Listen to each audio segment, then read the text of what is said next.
എന്റെ പ്രിയപ്പെട്ടവരെ, ഇബ്രാഹിം നബി അലൈഹിസ്സലാം അല്ലാഹു ഒരുപാട് പരീക്ഷണങ്ങൾ കൊടുത്ത പ്രവാചകൻ. ആ പ്രവാചകൻ ഇബ്രാഹിം നബി അലൈഹിസ്സലാം നമ്രൂദിന്റെ തീകുണ്ടാരത്തിലേക്ക് വലിച്ചെറിയാൻ വേണ്ടി ഇബ്രാഹിം നബി അലൈഹിസ്സലാമിനെ ഒരു അമ്പും വില്ലും തയ്യാറാക്കി ഇങ്ങനെ കയറ്റി നിർത്തിയിരിക്കുക. കാരണം തീക്കുണ്ടാരത്തിനകത്ത് കൊണ്ടുപോയി ഇടാൻ പറ്റൂല. കാരണം അത്രയ്ക്കും തീയ. ആകാശത്തുകൂടെ പറന്നു പോകുന്ന പറവ കരിഞ്ഞു വീഴും, അത്രയ്ക്കും വലിയ തീ. ഇബ്രാഹിം നബി അലൈഹിസ്സലാം ഇങ്ങനെ കയറ്റി നിർത്തിയിരിക്കുക. എല്ലാവരും ഇങ്ങനെ നോക്കി നിൽക്കുക. ഇബ്രാഹിം നബി ഇങ്ങനെ ചിരിച്ചുകൊണ്ട് നിൽക്കുക, പടച്ചവൻ എന്റെ മുകളില്. അപ്പോഴാണ് മുഖറബുൽ അംലാഖു മലക്ക് ജിബ്രീൽ അലൈഹിസ്സലാം ഇറങ്ങി വന്നിട്ട് പറയുന്നു, നബിയെ, ഈ തീ ഞാനങ്ങ് അണക്കട്ടെ, രക്ഷപ്പെടുത്തട്ടെ. അല്ലാഹുവേ, ഈ തീ ഞാൻ അണക്കട്ടെ, ഇബ്രാഹിമേ, എനിക്കൊന്ന് അനുവാദം തരുവോ? എന്റെ പൊന്നാര ചങ്ങാതി, നീ നിന്റെ കാര്യം നോക്കിപ്പോ. അതാ മറുപടി. തമാശ പറയാ. ഇബ്രാഹിം നബി അലൈഹിസ്സലാം ജിബ്രീൽ അലൈഹിസ്സലാമിനോട് പറഞ്ഞു, എന്റെ റബ്ബിനറിയാം, അല്ലാഹ് എന്റെ റബ്ബ്, എന്റെ രക്ഷിതാവ് അല്ലാഹല്ലേ, അല്ലാഹിനറിയാം എന്നെ രക്ഷപ്പെടുത്താൻ, നീ പൊക്കോ. എന്റെ പ്രിയപ്പെട്ട സഹോദരങ്ങളെ, ഉല്ലാസ യാത്രയ്ക്ക് പോയ ചരിത്രം ഖുർആൻ പറയുന്നുണ്ട്.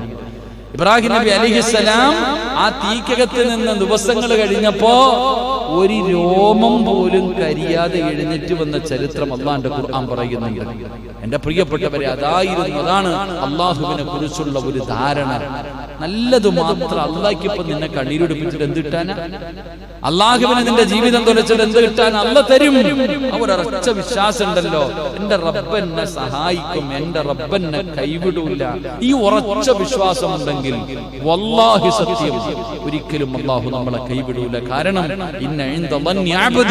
എന്റെ അടിമ എന്നെ കുറിച്ച് എന്ത് കരുതുന്നോ ഞാൻ അവന് കൊടുക്കുമെന്ന് നബിയുനാ റസൂലുള്ളാഹി. അള്ളാഹിനെ കുറിച്ചുള്ള നിന്റെ ഒരു വിശ്വാസം ഉണ്ട്. ചുമ്മാതെ ലാ ഇലാഹ ഇല്ലല്ലാഹ് എന്ന് പറഞ്ഞ ആരാധനക്കർഹൻ അല്ലാഹുവല്ലാതെ മറ്റൊരു ഇലാഹില്ല എന്ന് പറഞ്ഞാൽ മാത്രം പോരാ. ആ ഒരു വിശ്വാസം എന്നെ സംബന്ധിച്ചിടത്തോളം അഹങ്കാരമൊന്നും പറയില്ല. എന്റെ ജീവിതത്തിൽ എനിക്കറിയാം എന്റെ റബ്ബ് എന്നെ കൈവിടില്ല.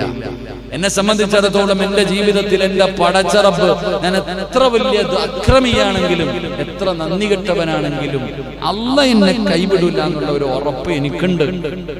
ആ ഉറപ്പുള്ളത് കൊണ്ടാണ് ഇന്നും ഞാൻ ജീവിച്ചിരിക്കുന്നത്. എന്റെ പ്രിയപ്പെട്ടവരെ, മരിക്കുന്ന കാലം വരെ അല്ലാഹു നിലനിർത്തി തരുമാറാകട്ടെ.